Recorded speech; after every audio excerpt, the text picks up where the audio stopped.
The scorching Nevada sun was a physical weight on the shoulders of the 15 candidates who stood rigidly on the asphalt of the Naval Special Warfare Center.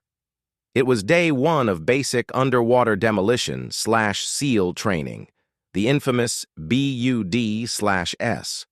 For most, it was the culmination of years of dreaming, a burning desire to join the most elite fighting force the world had ever known. For Maya Alvarez, it was the end of one life and the terrifying beginning of another. She was an anomaly in the sea of crew cuts and granite jaws. At 5'6" and 130 pounds, she was dwarfed by the men around her.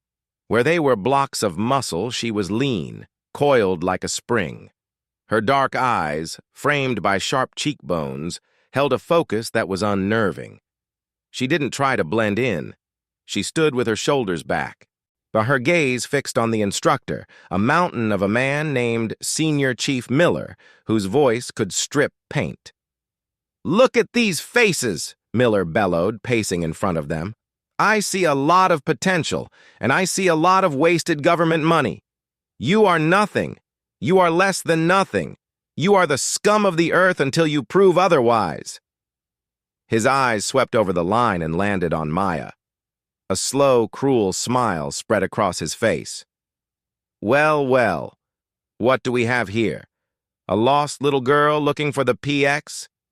A few nervous chuckles rippled through the line. Miller stepped closer, his face inches from hers.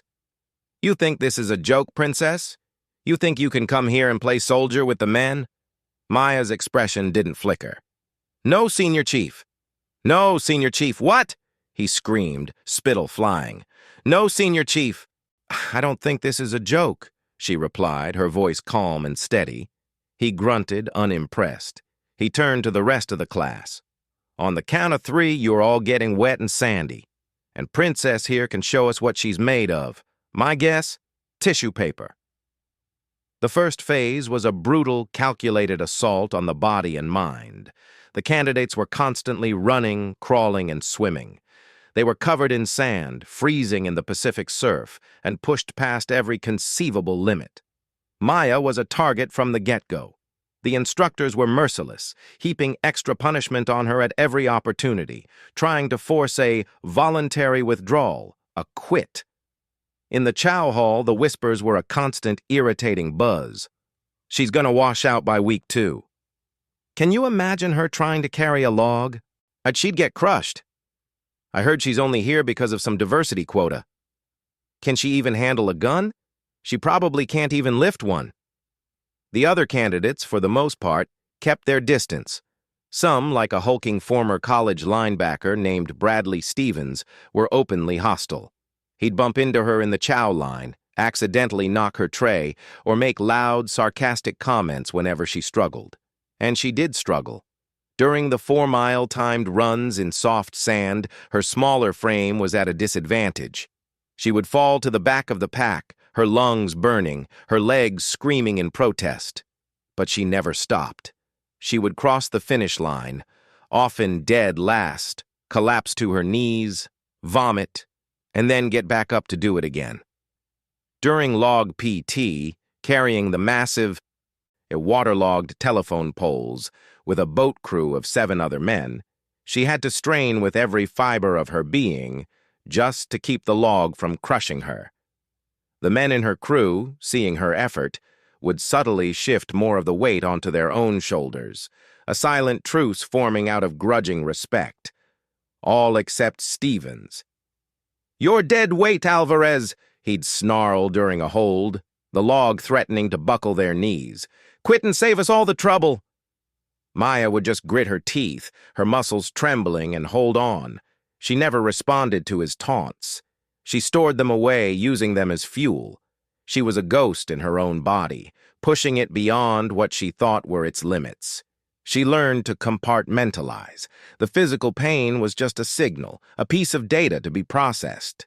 The cold was a fact, and the exhaustion was a state of being. She refused to let it become an identity. Hell Week was the apex of the suffering. 5.5 days of non-stop, mind-shattering operations with a maximum of 4 hours of sleep. Total. The instructors were everywhere, screaming, blowing whistles, dousing them with cold water. It was a test designed to break the strongest. Candidates were dropping like flies, their bodies and wills finally succumbing. The quitter's bell rang with sickening frequency, a bronze bell on the grinder that any candidate could ring 3 times to end their own misery. By night 3, Maya's boat crew was a wreck. They were on a 4-mile inflatable boat race, fighting against a howling wind and a choppy sea. Stevens, despite his size, was fading fast. His face was pale, his movements uncoordinated, and he was on the verge of hypothermia. "Stevens, get it together!" the crew leader yelled. "I can't. I'm done." Stevens mumbled, his grip loosening on the oar. The boat started to yaw, nearly capsizing. In that moment, no one moved. They were all too exhausted to think. But Maya did.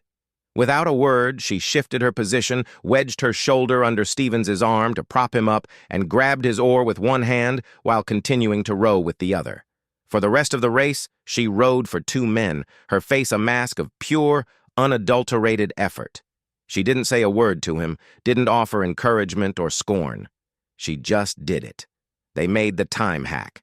After they beached the boat, Stevens collapsed, unable to look at her. She just walked away, her legs wobbling to get her next assignment. Stevens didn't quit that night. He made it through Hell Week. He never spoke to her again, but the hostility was gone, replaced by something else, a deep, silent shame. Maya graduated with her class. Of the 150 men and 1 woman who started, only 22 remained. She was one of them. The journey, however, was just beginning. After BUD/S came jump school, then SEAL qualification training, SQT, where she learned the art of Tchongzhuojian, from reconnaissance to direct action. It was during SQT that her instructors began to notice something extraordinary. On the surface, Maya was an average shot. She qualified expert with the M4 carbine and the Sig Sauer pistol, as was expected. But it was during a long-range marksmanship module that her hidden talent emerged. They were introduced to the M110 semi-automatic sniper system. The instructor, a legendary sniper named Chief Petty Officer Marcus Thorne, known simply as Ghost, was explaining the complexities of wind reading, elevation, and ballistics. He had them on the 500-yard range. Most of the new SEALs were struggling to get consistent hits on the man-sized silhouette. Maya listened, absorbed every word, and then settled behind the rifle. Her first shot was a perfect center mass hit. The second, a headshot. Ghost raised an eyebrow and had her move back to 600, then 700 yards. She continued to hit the target with unnerving precision. "Huh," Ghost grunted. "Beginner's luck." He walked over and started making adjustments to her scope, slewing it wildly off 0. "Let's see you figure this out." Maya didn't get flustered. She didn't fire a shot.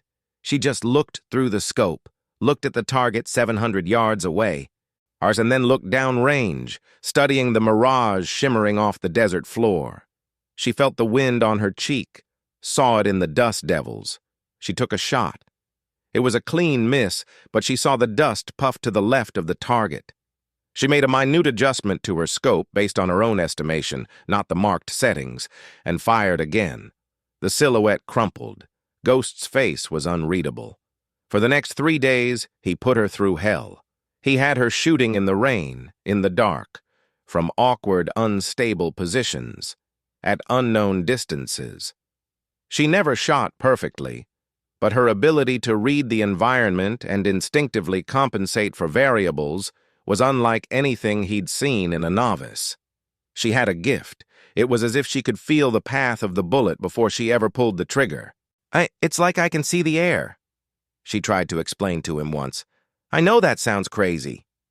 "It's not crazy, kid," Ghost replied, his voice low. "It's called the bubble. Some of the best shooters in the world have it. You don't just see the target, you see everything between you and it. It's not a skill you can teach, it's a gift, and you have it."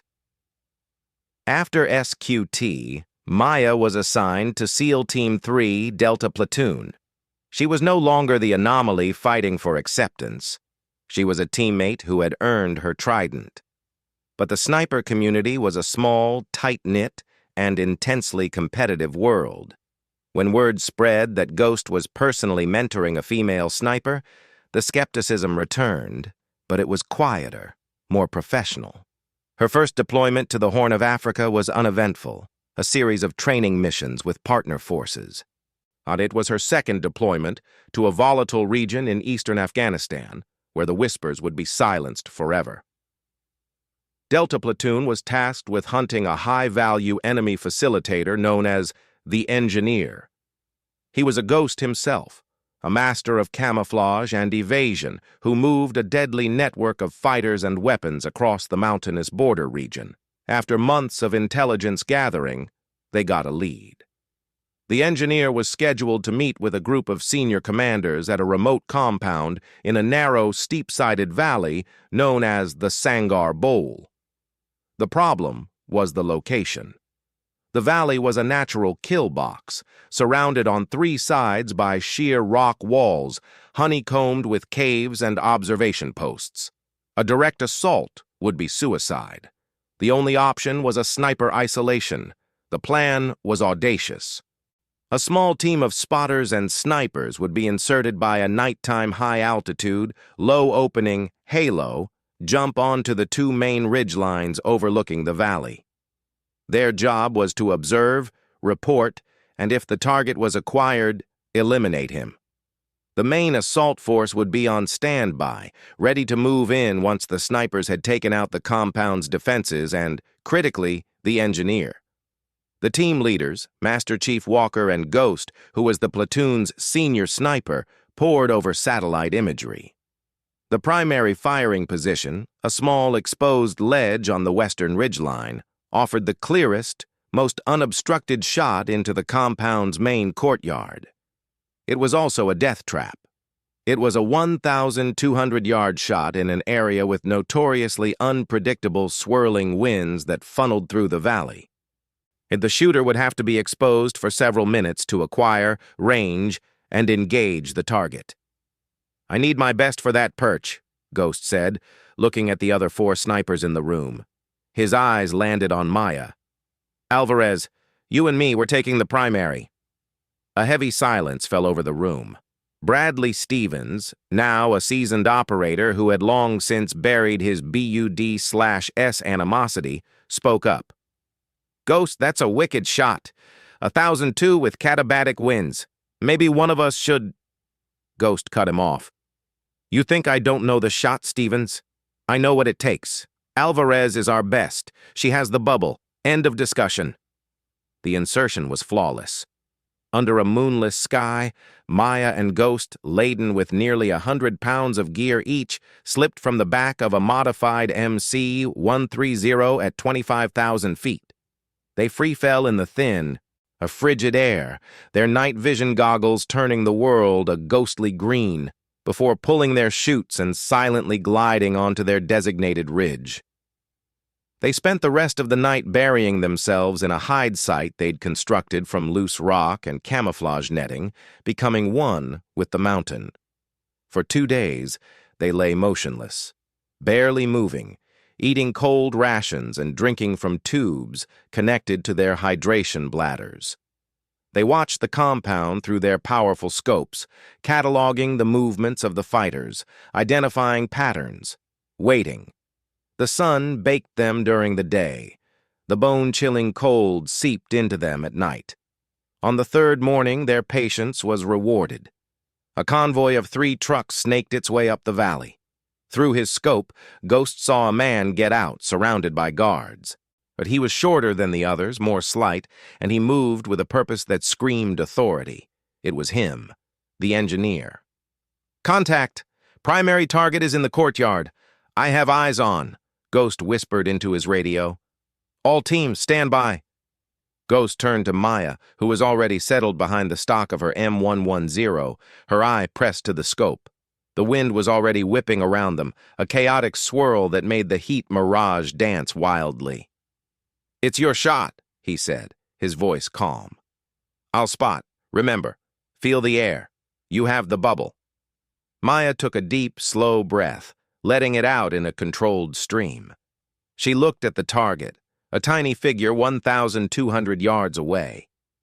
She saw the dust swirling in the compound, saw the way the thin, wispy clouds high above were moving in a completely different direction than the wind at ground level. She wasn't just looking at the man. She was seeing the atmosphere between them. She dialed in the elevation for the distance, then looked at her wind gauge. It was useless. The wind was a living thing, chaotic and unpredictable. She had to read it. She saw a small dust devil kick up halfway to the target, moving left to right. A moment later, she saw the grass on the valley floor ripple in the opposite direction. It was a whirlwind, a vortex. She waited. She watched a bird fly across her field of view, saw it dip and struggle against a sudden gust. She memorized the feeling of that gust on her own skin. She tracked the mirage, watching the way the image of the rocks behind the target seemed to dance and distort. It was a language only she could understand. She placed the crosshairs on the man's chest. Then, and based on everything her senses were telling her, she held the crosshairs a foot high and 2 feet to the right of him. To Ghost, watching through his own spotter scope, it looked like a wild, impossible shot. "You're off target," he said quietly, a note of concern in his voice. "I know," Maya whispered back, her voice utterly calm, her finger resting gently on the trigger. She waited for the perfect moment, for the chaotic winds to align just so. It was like a surfer waiting for the perfect wave. She saw the pattern in the chaos. She felt the moment. She exhaled half a breath, and in the absolute stillness between heartbeats, she applied steady, increasing pressure to the trigger. The crack of the rifle was deafening in the mountain silence, instantly swallowed by the wind. The bullet traveled for nearly 2 seconds, and a tiny piece of metal defying gravity and the elements. Ghost tracked its impossible path through his scope. He saw the dust puff high and to the right of the target, right where Maya had aimed. For a sickening second, he thought she'd missed. But then he saw the engineer crumple to the ground, a perfect, devastating hit. She had fired at the air, and the bullet and the target had met in the middle. The compound erupted. Fighters scrambled, firing wildly, but the shot had done its job. The command structure was decapitated. The other snipers on the ridges opened fire, taking out the guards in the towers. The main assault force, hearing the shots, moved in fast, their helicopters thundering over the ridge lines. The mission was a success. Back at base, the atmosphere was electric. The intel guys were ecstatic. But the assault force was high-fiving. In the platoon's common room, the debrief was informal. Ghost stood by the door, a rare smile on his weathered face. Stevens was the first to approach Maya. He walked up to her, stood for a moment, and then extended his hand. "I was wrong about you," he said, his voice gruff with emotion. "At BUD/S. Back then, I was wrong." Maya took his hand. "It was a long time ago, Stevens." Just then, the platoon's commanding officer, Lieutenant Commander Hayes, walked in, a huge grin on his face. He was holding a piece of paper. "All right, listen up," he yelled. The room went quiet. "I just got off the sat phone with the group commander. He's heard all about today's little miracle." He looked at Maya. "Alvarez, that shot, I don't have the words. A 1,200-yard cold bore shot in a fucking tornado. And you put it exactly where it needed to go." He looked down at the paper in his hand. "As of 1800 hours today, your official SEAL sniper call sign, confirmed by your team leader and your master chief, is Desert Serpent." A cheer went up. Men slapped her on the back, shaking her hand. The name was perfect. It spoke of the harsh, unforgiving environment where she had proven herself, and of the silent, deadly patience of the serpent that waits, watches, and strikes with unerring precision. Later that night, Maya sat alone on a Hesco barrier outside the base, looking at the vast, star-dusted sky over the desert. Ghost walked up and sat down next to her without a word. They sat in comfortable silence for a long time. "You know why I gave you that name?" Ghost finally asked. "Because I'm from Arizona?" she replied, with a hint of a smile in her voice. Ghost chuckled, a low, dry sound. "No. Because a serpent doesn't need to be the biggest thing in the desert. It doesn't need to be the loudest. It just needs to be patient. It needs to understand its environment better than anything else. And when it strikes, it's over. No one laughs at the serpent." He stood up, put a hand on her shoulder for a brief second, and walked away. Maya sat there for a while longer, letting the silence and the cold wash over her. She thought about the long road, the sand, the cold, the laughter, the doubts. She thought about the shot. She was no longer the trainee they laughed at. She was Desert Serpent, and she was exactly where she belonged.